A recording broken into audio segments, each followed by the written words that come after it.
यहाँ पे इस वीडियो में हम बात करने वाले हैं पॉपुलेशन ग्रोथ की। जो पॉपुलेशन डेंसिटी होती है किसी पॉपुलेशन की, वो कभी भी स्टैटिक नहीं रहती है, यूनिफॉर्म नहीं रहती है। वो टाइम के साथ में चेंज होती है, या तो पॉपुलेशन इंक्रीज़ होती है या फिर डिक्रीज़ होती है। अब पॉपुलेशन इंक्रीज़ हो रही है या डिक्रीज़ हो रही है, किन चीज़ों पे डिपेंड करता है? ये डिपेंड करता है कि वहाँ पे रिसोर्स अवेलेबिलिटी कैसी है, फूड कितना अवेलेबल है, स्पेस कितना अवेलेबल है, प्रीडेशन प्रेशर, प्रीडेटर उसको उस पर्टिकुलर पॉपुलेशन पे कितना प्रीडेटर फीड कर रहा है, एडवर्स वेदर कंडीशन, भाई जो एबायोटिक स्ट्रेस है, वेदर कंडीशन है, क्या वो हार्श वेदर कंडीशन अवेलेबल है या फिर एडिक्वेट वेदर कंडीशन अवेलेबल है। इन सारे बिहाफ पे पॉपुलेशन या तो इंक्रीज़ होती है या तो डिक्रीज़ होती है। तो यही हम देखेंगे कि पॉपुलेशन कैसे इंक्रीज़ होती है, किन फैक्टर्स से इंक्रीज़ होती है, और ग्रोथ मॉडल्स जो हैं वो समझने वाले हैं। तो हमारे टॉपिक का नाम है population growth and growth models किन मॉडल्स को फॉलो करती है जब एक पॉपुलेशन ग्रो कर रही होती है।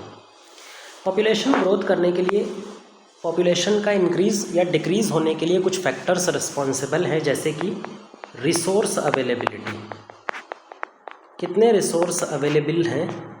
रिसोर्स का मतलब फूड हो सकता है, स्पेस हो सकता है, एरिया हो सकता है। इसके अलावा प्रीडेटर प्रेशर, प्रीडेशन उसके ऊपर कितना फीड कर रहा है, वो बिहेव कर सकता है।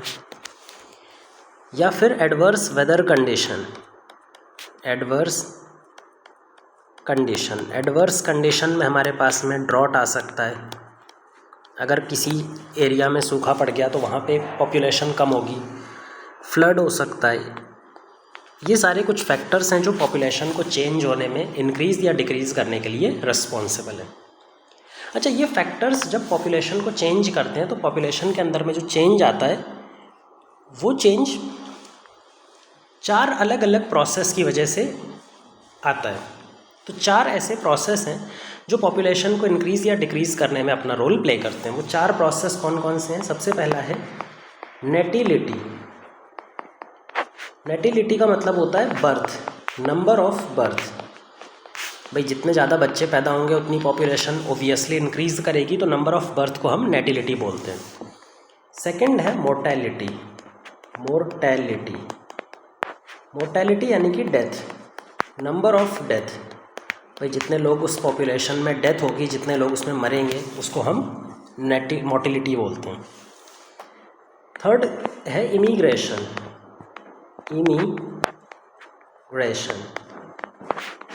अब इमिग्रेशन का मतलब है कि किसी एक पॉपुलेशन में नए मेंबर्स ऐड होते हैं किसी दूसरी जगह से आकर के। मान लो एक पॉपुलेशन है, उसके अंदर में दूसरी जगह से उसी पॉपुलेशन के मेंबर आकर के उसमें ऐड ऑन हो जाते हैं। तो अगर दूसरी जगह से नए मेंबर्स उस पॉपुलेशन में ऐड होंगे तो उसका नंबर इंक्रीज़ होगा। तो इमिग्रेशन का मतलब होता है addition of new members that have come from somewhere else, कहीं और जगह से आकर उस पॉपुलेशन में ऐड होना। नेक्स्ट है एमिग्रेशन बिल्कुल उल्टा कर दीजिए इसका। जो हमने इमिग्रेशन के लिए बताया है, सेम अगर उसको उल्टा कर दिया जाए, यानी कि अगर एक पॉपुलेशन के कुछ मेंबर्स वहाँ से उठ करके किसी दूसरे एरिया में मूव कर जाते हैं तो उस पॉपुलेशन का नंबर डिक्रीज़ हो जाएगा। सो removal of members of a population that move to somewhere else, किसी और जगह जा कर के वो बैठ गए। इनको रिप्रेजेंट करने के लिए हम आई टर्म यूज़ करते हैं, लेटर यूज़ करते हैं। एमिग्रेशन के लिए हम ई टर्म यूज़ करते हैं। अगर इन 4 प्रोसेस की अगर हम बात करें तो इनमें से 2 ऐसे प्रोसेस हैं जो पॉपुलेशन को इंक्रीज़ करेंगे, जिसमें नेटिलिटी पॉपुलेशन को इंक्रीज़ करने वाला है और एमिग्रेशन पॉपुलेशन को इंक्रीज़ करने वाला है। वहीं पर अगर हम मोर्टेलिटी की बात करें तो ये पॉपुलेशन को डिक्रीज़ करेगा और एमिग्रेशन पॉपुलेशन को डिक्रीज़ करेगा। तो किसी भी टाइम पर एक पॉपुलेशन का टोटल पॉपुलेशन कितनी इंक्रीज़ या कितना पॉपुलेशन हुआ उसको हम इन चारों की मदद से निकालते हैं, जिसमें N T final population size is equal to original population size plus में हम लिखेंगे birth rate plus immigration minus death plus emigration. ये एक बेसिक फार्मूला बनता है जहाँ पे ये फाइनल पॉपुलेशन है, ये ओरिजिनल पॉपुलेशन है। बर्थ मतलब नेटिलिटी, कितने बर्थ हुए हैं। इमिग्रेशन मतलब जहाँ जितने लोग उस पॉपुलेशन में ऐड हुए हैं किसी दूसरी जगह से आकर के। ये नेटिलिटी, ये मोर्टेलिटी मतलब डेथ, और ये एमिग्रेशन। तो इससे इजीली कैलकुलेट किया जा सकता। अब इन चार प्रोसेस में से जो दो प्रोसेस हैं जिसमें हम बर्थ की बात करते हैं नेटिलिटी और डेथ की बात करते हैं मोर्टेलिटी। नॉर्मल कंडीशंस में जब हमारे पास में कोई एडवर्स कंडीशन नहीं है तो उस दौरान पे नेटिलिटी और मोर्टेलिटी नॉर्मल सिचुएशन में सबसे डोमिनेंट फैक्टर होते हैं किसी भी पॉपुलेशन को चेंज करने के लिए। या तो पॉपुलेशन इंक्रीज़ हो रही होती है मतलब बर्थ ज़्यादा हो रहे होते हैं, पॉपुलेशन डिक्रीज़ हो रही है मतलब बर्थ के कंपैरिजन में डेथ ज़्यादा हो रही होती है। तो कभी भी अगर पॉपुलेशन नॉर्मल सिचुएशन में है तो वहाँ पे मोर्टेलिटी एंड नेटिलिटी मिल करके पॉपुलेशन ग्रोथ को कंट्रोल करते हैं। लेकिन कुछ ऐसे स्पेशल कंडीशंस होती हैं जहाँ पे इमिग्रेशन और एमिग्रेशन अपना रोल प्ले करते हैं। तो कुछ ऐसी स्पेशल कंडीशंस होती हैं जहाँ पे इमिग्रेशन और एमिग्रेशन इम्पॉर्टेंट हो जाते हैं। जैसे अगर हम बताएं, a new area being colonised is being colonised, एक नया एरिया है जहाँ पर अभी कोई पॉपुलेशन ग्रो नहीं कर रहा है। अगर उस पॉपुलेशन में, उस नए एरिया में कोई पॉपुलेशन मूव करता है तो वहाँ पे नई पॉपुलेशन कैसे बढ़ेगी? Through immigration.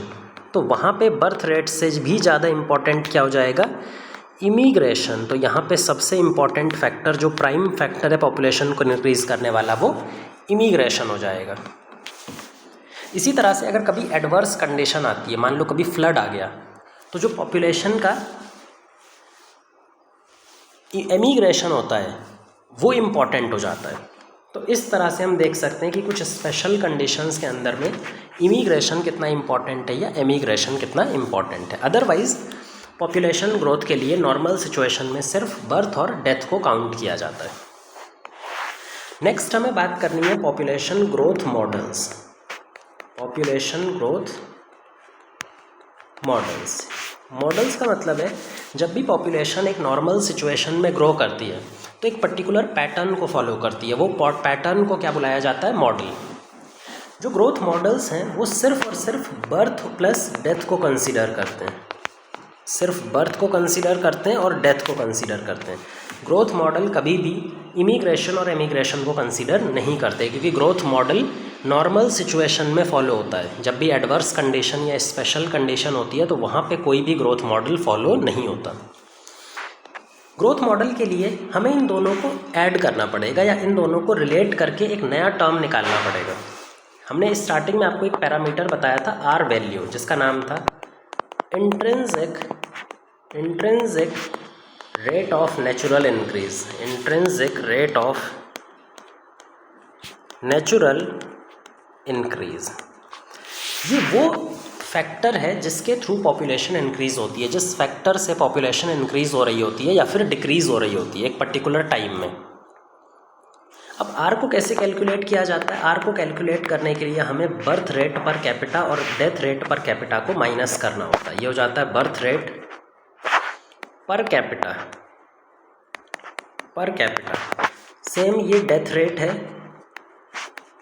Per capita. तो बर्थ रेट पर कैपिटा और डेथ रेट पर कैपिटा को जब हम आपस में माइनस कर देते हैं तो हमें एक फैक्टर मिलता है जिसका नाम है आर वैल्यू। और ये आर वैल्यू बताता है कि एक पॉपुलेशन किसी एरिया में कितनी तेज़ी से इंक्रीज़ हो सकती है या फिर किस रेट से डिक्रीज़ हो रही है। तो जब भी हमें पॉपुलेशन के इम्पैक्ट को, मतलब पॉपुलेशन के ऊपर में उसका एनवायरनमेंट का क्या इम्पैक्ट हो रहा है, क्या एनवायरनमेंट उसके लिए सूटेबल है या नहीं है, उसको सर्च करने के लिए हम हमेशा आर वैल्यू की मदद लेते हैं कि भाई आर वैल्यू उस पॉपुलेशन का डिक्रीज़ हो रहा है या फिर लगातार इंक्रीज़ हो रहा है ना। अब जो ग्रोथ मॉडल हैं वो इस बात पे डिपेंड करता है कि पॉपुलेशन इस आर वैल्यू का कितना परसेंटेज यूटिलाइज कर पा रहा है। जो पॉपुलेशन है यूटिलाइजिंग व्हाट फ्रैक्शन और what percentage of R value, जो टोटल आर वैल्यू है उसका कितना परसेंटेज एक पर्टिकुलर पॉपुलेशन एक पर्टिकुलर यूनिट ऑफ टाइम में यूटिलाइज कर पा रहा है, उसी के बिहाफ पे ग्रोथ मॉडल बनाए जाते हैं। और ये चीज़ किस पे डिपेंड करती है? ये चीज़ डिपेंड करती है रिसोर्स अवेलेबिलिटी पे। भाई रिसोर्स अवेलेबिलिटी पे डिपेंड करती है। अगर रिसोर्स बहुत ज़्यादा अवेलेबल है, अनलिमिटेड अमाउंट में प्रेजेंट है, तो वहाँ पे पॉपुलेशन इस आर वैल्यू को पूरी तरह से यूटिलाइज करेगी। वहीं पे अगर रिसोर्स लिमिटेड है, रिसोर्स अनलिमिटेड ना होने की बजाय लिमिटेड है, तो पॉपुलेशन इस आर वैल्यू का एक फ्रैक्शन यूज़ कर पाएगी, पूरी की पूरी वैल्यू यूज़ नहीं कर पाएगी फिर, है ना। तो अभी हम जब ग्रोथ मॉडल पढ़ेंगे तो वो समझ में आ जाएगा। पहले तो हम बात करते हैं, दो तरह के ग्रोथ मॉडल होते हैं रिसोर्स अवेलेबिलिटी के बिहाफ पे। Exponential growth model, exponential growth model, और दूसरा होता है logistic growth model, logistic growth model. तो दो तरह के ग्रोथ मॉडल होते हैं, एक्सपोनेंशियल एंड लॉजिस्टिक। पहला जिसमें आता है हमारे पास में एक्सपोनेंशियल ग्रोथ मॉडल। अगर एक्सपोनेंशियल ग्रोथ मॉडल की बात करें तो ये तब दिखाई पड़ता है जब किसी एरिया में रिसोर्सेज अनलिमिटेड हो, रिसोर्स की कोई कमी नहीं होगी। तो जब रिसोर्स की कोई कमी ही नहीं है तो कोई भी पॉपुलेशन अपने आप को बहुत तेज़ी से मल्टीप्लाई करेगी। तो उस टाइम पर एक्सपोनेंशियल ग्रोथ मॉडल, जिसको ज्योमेट्रिक ग्रोथ मॉडल भी बोलते हैं, ये फॉलो होता है। ऐसे कंडीशन में जो भी एक पॉपुलेशन है वो अपने आर वैल्यू को फुली रियलाइज़ कर लेती है, वो अपने आर वैल्यू को पूरी तरह से पूरा का पूरा यूज़ कर लेगी, जिसकी वजह से जो ग्रोथ रेट दिखाई पड़ेगा dn/dt, यानी कि number of person increase per unit of time is equal to Rn। आप देख सकते हैं डायरेक्ट इसने पूरा का पूरा आर वैल्यू को यूज़ कर लिया। इसको बोलते हैं ग्रोथ इक्वेशन। जो एक्सपोनेंशियल ग्रोथ है उसके लिए हम ये वाली इक्वेशन यूज़ करते हैं। ये जो इक्वेशन है ये डिफरेंशियल फॉर्म है। ये ग्रोथ मॉडल का कौन सा इक्वेशन है? Differential form.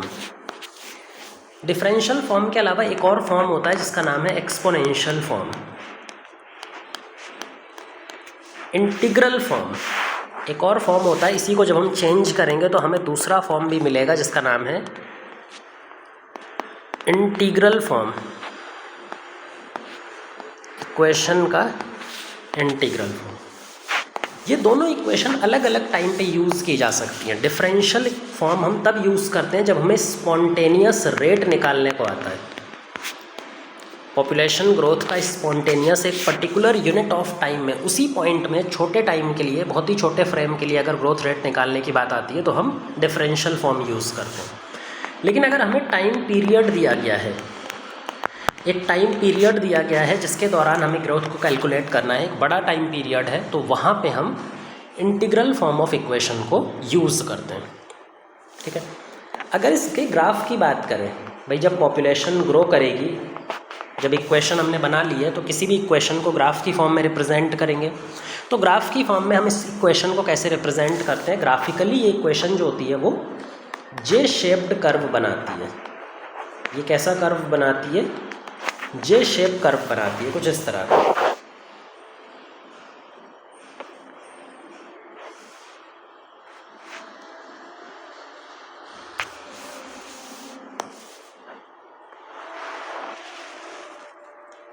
इस तरह का कर्व ये दिखाती है, जहाँ पे ये हमने लिखा है पॉपुलेशन साइज और टाइम के अकॉर्डिंग जब हमने इसका ग्राफ बनाया है।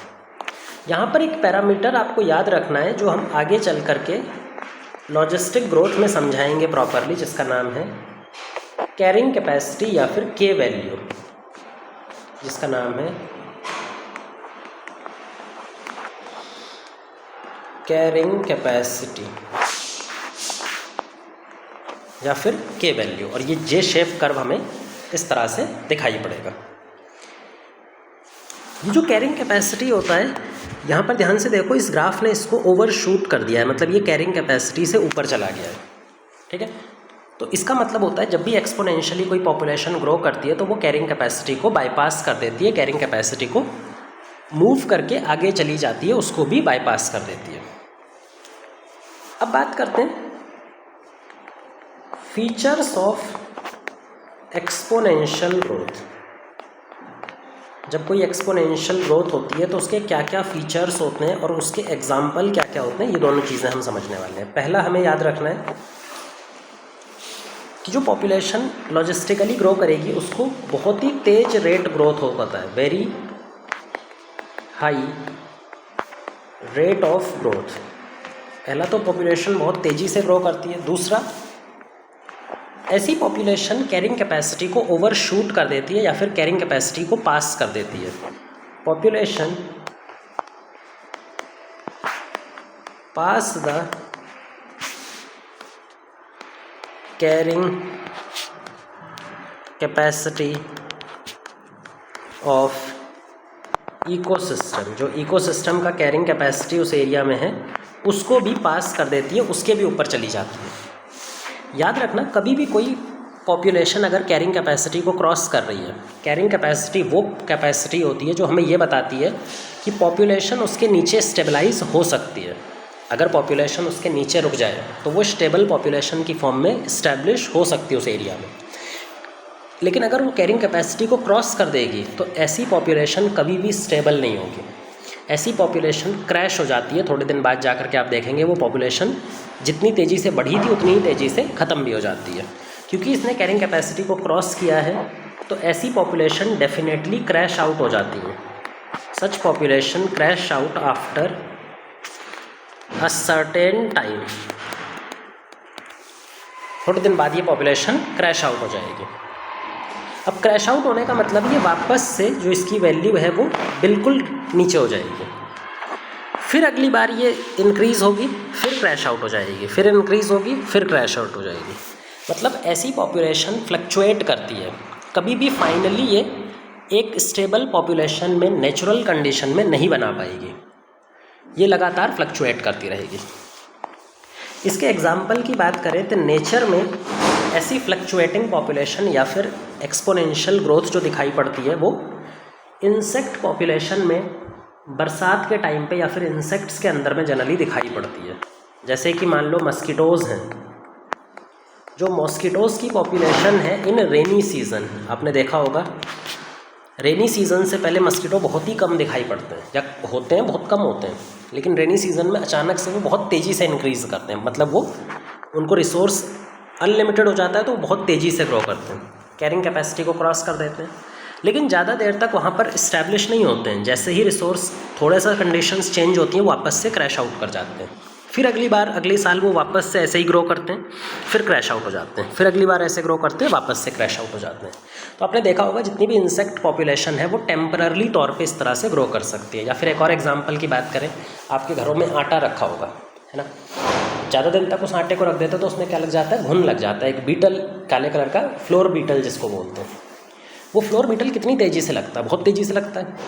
अब मान लो वो लगा रहा, आपने उसको कुछ छेड़ा नहीं, तो जब वो अपना रिसोर्स यूटिलाइज कर लेगा, खाना ख़त्म कर लेगा, तो जितनी तेज़ी से वो इंक्रीज़ हुआ था उतनी तेज़ी से वो रिड्यूस भी हो जाएगा, वो पॉपुलेशन क्रैश आउट भी हो जाएगी। तो यही होता है कि नेचर में कभी भी ऐसी पॉपुलेशन स्टेबल नहीं होती है। एक और एग्जांपल होते हैं इनके artificial culture, artificial culture of microbes. अगर ह्यूमंस चाहें तो इस पॉपुलेशन को आर्टिफिशियल लेवल पर अरेंज ऑब्टेन कर सकते हैं। जितना भी हमारा इंडस्ट्रियल प्रोडक्शन जहाँ पे बैक्टीरिया का यूज़ होता है, फंजाई का यूज़ होता है, जैसे हमारा अल्कोहल इंडस्ट्री है, उसमें हम क्या ग्रो करते हैं, हम ईस्ट ग्रो करते हैं। बहुत सारे ऐसी इंडस्ट्रीज होती है जिसमें हम बैक्टीरिया ग्रो करते हैं। तो वहाँ पर जब हम बैक्टीरिया ग्रो कर रहे होते हैं तो हम याद रखते हैं कि उनको एक्सपोनेंशियली ग्रोथ आर्टिफिशियली उनकी करवाते हैं।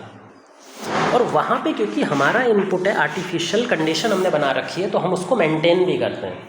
तो कई बार क्वेश्चन आ भी सकता है कि भाई क्या एक्सपोनेंशियल ग्रोथ कहीं पर मेंटेन की जा सकती है? नेचर में ये कभी भी स्टेबलाइज नहीं होती है। लेकिन हाँ, आर्टिफिशियल तौर पे हम जानबूझ के ऐसी कंडीशन बना सकते हैं कि बैक्टीरिया लगातार एक्सपोनेंशियली ग्रो करता रहे, जिसमें हम लगातार न्यूट्रिएंट डालते जाएंगे। न्यूट्रिएंट खत्म होगा, हम बाहर से और न्यूट्रिएंट डाल देंगे, तो बैक्टीरिया एक्सपोनेंशियली ग्रो करता रहेगा जब तक हम न्यूट्रिएंट डालते रहेंगे। तो ये होता है एक्सपोनेंशियल ग्रोथ के कैरेक्टरिस्टिक फीचर और एग्जाम्पल। न्यूमेरिकल्स हम एक्सपोनेंशियल ग्रोथ और लॉजिस्टिक ग्रोथ के नेक्स्ट वीडियो में करेंगे। यहाँ पर हम सिर्फ जो टॉपिक है पूरा उसको कवर करते हैं। सेकेंड टाइप की जो ग्रोथ है वो मोर रियलिस्टिक है, जिसको बोलते हैं लॉजिस्टिक ग्रोथ। इसके नाम में ही समझ में आ रहा है, लॉजिक लगा करके अगर कोई पॉपुलेशन ग्रोथ करती है, इसको बोलते हैं लॉजिस्टिक ग्रोथ। नेचर में ज़्यादातर पॉपुलेशन इसी को फॉलो करती है, क्योंकि ये रियलिस्टिक कंडीशन पे अप्लाई होती है। व्हेन रिसोर्सेज आर लिमिटेड, और आपको मालूम है ज़्यादातर कंडीशन में रिसोर्स लिमिटेड ही होते हैं। नेचर में कहीं पर भी ऐसा नहीं होता कि रिसोर्स अनलिमिटेड है ना। नेचर तो रिसोर्स तो लिमिटेड ही रहते हैं। तो उस टाइम पर लॉजिस्टिक ग्रोथ फॉलो होती है। जब लॉजिस्टिक ग्रोथ फॉलो होती है तो क्योंकि रिसोर्स लिमिटेड है, इस वजह से यहाँ पे एक कॉम्पिटिशन डेवलप होता है। अगर पॉपुलेशन ज़्यादा ग्रो करेगी तो वो आपस में क्या करने लगेंगे, कम्पीट करने लगेंगे, और आपस में कम्पीट करने की वजह से वही बचेगा जो ज़्यादा बेटर कॉम्पिटर है।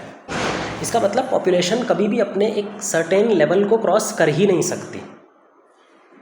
कंपटीशन के अलावा यहाँ पे डिजीज़ भी डेवलप हो जाएगी भाई, बहुत सारी। जैसे जैसे पॉपुलेशन बढ़ती है, आपने देखा होगा डिजीज़ डेवलप करने का खतरा ज़्यादा होता है। एबायोटिक स्ट्रेस, बहुत सारे स्ट्रेस कंडीशन होती हैं, नेचुरल कंडीशंस होती हैं जो पॉपुलेशन को ख़त्म करने में लगी होती हैं। इनकी वजह से पॉपुलेशन कभी भी एक सर्टेन लेवल से क्रॉस कर ही नहीं सकती, क्योंकि रिसोर्स लिमिटेड है, नेचुरल कंडीशन उसको सप्रेस करने में लगी हुई है। इसी वजह से ऐसी कंडीशन में जहाँ रिसोर्स लिमिटेड होता है, वहाँ पर एक टर्म आता है कैरिंग कैपेसिटी, जो हमने पहले भी आपको बताया था, लेकिन अब इसको समझाने का टाइम आ गया। कैरिंग कैपेसिटी, कैरिंग कैपेसिटी का मतलब होता है एक एनवायरनमेंट में, एक इकोसिस्टम में इतने रिसोर्सेज प्रेजेंट होते हैं जो एक सर्टेन लेवल ऑफ इंडिविजुअल को सपोर्ट कर सकते हैं। लेकिन उससे अगर ज़्यादा इंडिविजुअल ग्रो करेंगे तब वो सपोर्ट नहीं कर पाएंगे। जैसे मान लो हमारे पास में एक जंगल है, उसमें 20 टाइगर वो सपोर्ट कर सकता है, इतने रिसोर्स वहाँ पर अवेलेबल है, इतना पानी अवेलेबल है, इतना खाना अवेलेबल है, इतना जगह अवेलेबल है। लेकिन अगर 20 से ज़्यादा इंक्रीज़ होते हैं तो वो जंगल उसको सपोर्ट नहीं कर पाएगा। तो ये 20 जो नंबर है, ये टाइगर के लिए क्या हो जाएगा, उसका कैरिंग कैपेसिटी। सेम इकोसिस्टम में मान लो घास के लिए बात करते हैं, ग्रास के लिए बात करते हैं। अब ग्रास के लिए क्या चाहिए, ग्रास को ग्रो करने के लिए जगह चाहिए, सॉइल न्यूट्रिएंट चाहिए, पानी चाहिए। तो इतना सॉइल न्यूट्रिएंट, पानी, स्पेस अवेलेबल है कि मान लो 2 करोड़ घास प्लांट ग्रो कर सकते हैं। ओबियसली घास जो होती है वो ज़्यादा ग्रो करेगी, तो उसी एरिया में 2 करोड़ घास डेवलप कर सकती है।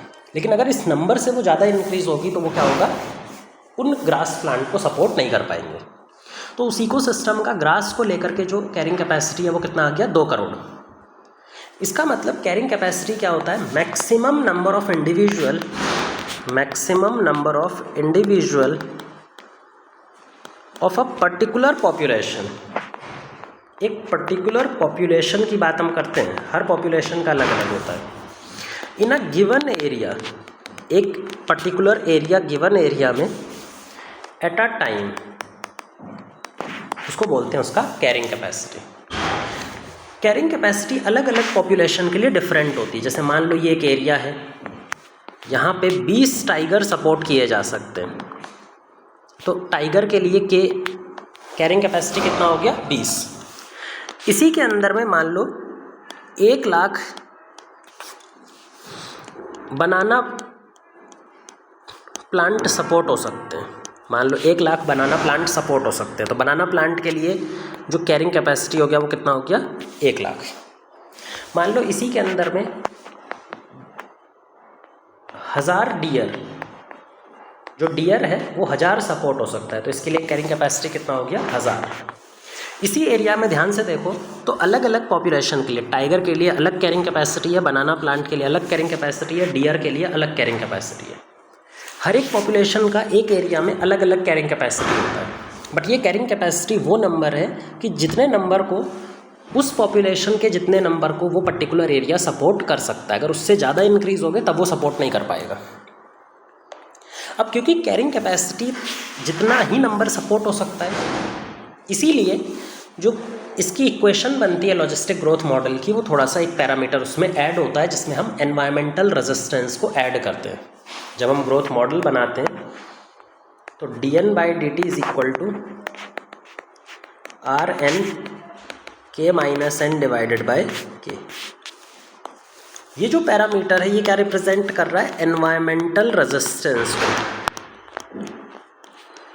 एनवायरमेंटल रेजिस्टेंस, एक पॉपुलेशन जब वो ग्रो करती है तो उस पर एनवायरमेंट कितना उसको रेजिस्ट कर रहा है एक पर्टिकुलर टाइम पे, उसको बोलते हैं एनवायरमेंटल रेजिस्टेंस। इस तरह का एक ग्रोथ मॉडल आपको इक्वेशन मिलेगा। अगर इस ग्रोथ इक्वेशन को हम ग्राफ की फॉर्म में रिप्रेजेंट करें तो जो ग्राफ बनेगा वो सिग्मोइड ग्राफ हमें दिखाई पड़ेगा। अब की बार ग्राफ कैसा दिखाई पड़ेगा?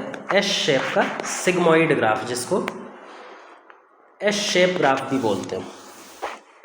इस एस शेप ग्राफ की अगर हम बात करें, अगर इस एस शेप ग्राफ की अगर हम बात करें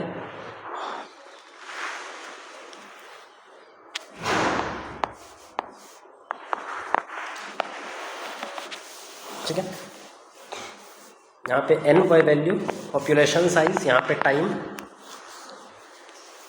इस पूरे ग्राफ को ध्यान से देखो तो इसको हम 3 पार्ट में डिवाइड कर पाते हैं।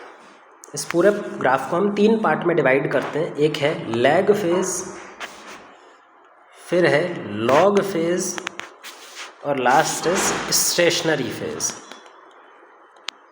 Stationary phase, first phase, second phase and third phase. Lag phase यानी कि जहाँ पर पॉपुलेशन जस्ट इंक्रीज होना स्टार्ट हुई है, अभी पॉपुलेशन बहुत ज़्यादा इंक्रीज नहीं हुई है, अभी सिर्फ उसने वहाँ पे अडेप्ट करना स्टार्ट किया अपने आप को, तो पॉपुलेशन यहाँ पे बहुत स्लो ग्रो करती है। तो आप स्लोप भी देख सकते हैं, स्लोप यहाँ पे बहुत कम है। लॉग फेज को हम एक्सपोनेंशियल फेज भी बोलते हैं, जहाँ पे पॉपुलेशन बहुत तेज़ी से ग्रो करती है, बहुत ही हाई रेट पे पॉपुलेशन यहाँ पर ग्रो कर रही होती है। स्टेशनरी फेज़ के दौरान पॉपुलेशन के अंदर में जो रिसोर्स हैं, क्योंकि वो रिसोर्स ख़त्म होने लगते हैं। क्यों ख़त्म होने लगे हैं? क्योंकि ये कैरिंग कैपेसिटी के पास पहुँचने लगा है। जो कैरिंग कैपेसिटी मैक्सिमम नंबर था वहाँ तक पहुँचने लगा है, और वहाँ तक पहुँचने टाइम रिसोर्स जो होते हैं वो लिमिटिंग हो जाते हैं, कम हो जाते हैं, तो पॉपुलेशन जो होगी वो यहाँ पे स्टेबलाइज हो जाएगी। आप ध्यान से देखें, जब हमने एक्सपोनेंशियल ग्रोथ पढ़ा था तो वहाँ पे हमने बताया था कि ग्राफ कैरिंग कैपेसिटी को क्रॉस कर रहा था, लेकिन लॉजिस्टिक ग्रोथ में कभी भी ग्राफ कैरिंग कैपेसिटी को क्रॉस नहीं करता, ये जाकर के वहाँ पे स्टेबलाइज हो जाता है। तो इसी वजह से लॉजिस्टिक ग्रोथ स्टेबल पॉपुलेशन को लीड करती है, जबकि एक्सपोनेंशियल ग्रोथ में पॉपुलेशन क्रैश हो रही थी। क्रैश इसीलिए हो रही थी क्योंकि वो कैरिंग कैपेसिटी को शूट कर रही थी, ओवर शूट कर जा रही थी। अब लॉग फेज के अंदर खुद 3 पार्ट्स में इसको डिवाइड किया जा सकता है। एक्सक्लरेशन फेज, डिक्लरेशन फेज, ये जो स्टार्टिंग का फेज है जहाँ पे एक्सक्लरेशन हो रहा है, यहाँ पे डिक्लरेशन हो रहा है, मतलब यहाँ पे रेट जो है वो लगातार थोड़ा थोड़ा कम होता जा रहा है। और ये वाली जो वैल्यू होती है बिल्कुल बीच में, इसको बोलते हैं maximum growth rate. Maximum growth, maximum growth आपको तब दिखाई पड़ती है जब ये जो पॉपुलेशन वैल्यू है ये कैरिंग कैपेसिटी के हाफ वैल्यू तक रीच कर जाए।